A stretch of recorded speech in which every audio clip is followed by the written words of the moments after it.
Let me tell you about the wildest story from my parents' college days, a tale that still gives our family goosebumps every Thanksgiving. Back in 1989, my dad, Jake Russo, and his best friend, Mike Carter, were Florida-bound college kids with more recklessness than common sense. They'd been crushing on my mom, Sarah Whitaker, and her roommate for months, and this spring break trip was supposed to be their big chance to finally ask them out.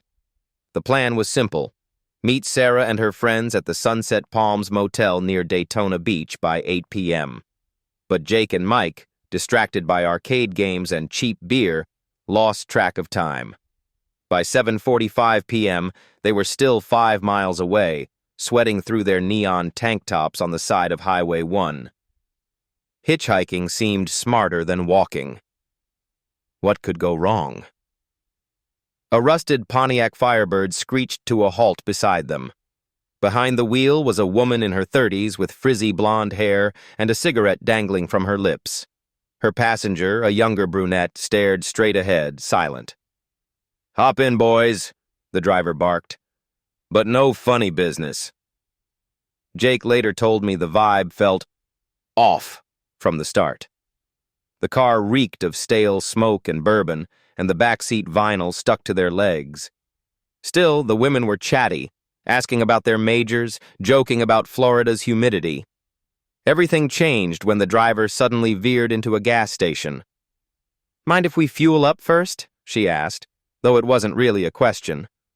They watched her pump $20 worth of gas, then slam the nozzle back without paying. Before Jake could say, "Ma'am?" the Firebird peeled onto the highway, tires screaming. Mike whispered, "Dude, we're in a getaway car," half laughing, until the driver yanked a .22 revolver from under her seat. "You gonna be a problem?" she snarled, waving the barrel between them. Jake swore his heart stopped. No, ma'am," he stammered, hands raised like he'd seen in cop shows. Mike just kept nodding, his Adam's apple bobbing. The brunette finally spoke.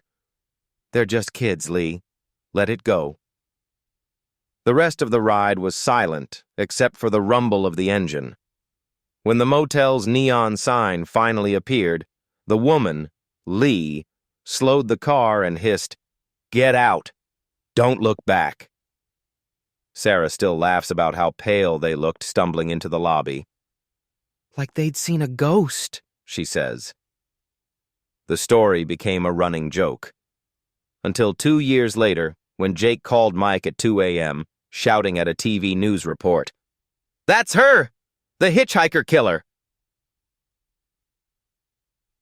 Aileen Wuornos' mugshot filled the screen. The same hollow eyes, the same frizzy hair. Over 7 months in 1990, she'd murdered 7 men, execution style, after picking them up on Florida highways.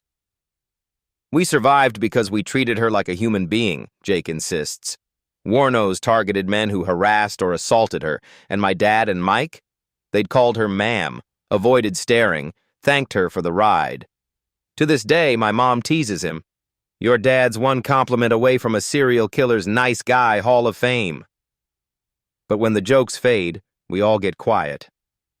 There's a photo on our fridge from that trip. Jake and Mike, arms slung around Sarah and her friends, grinning under the Florida sun.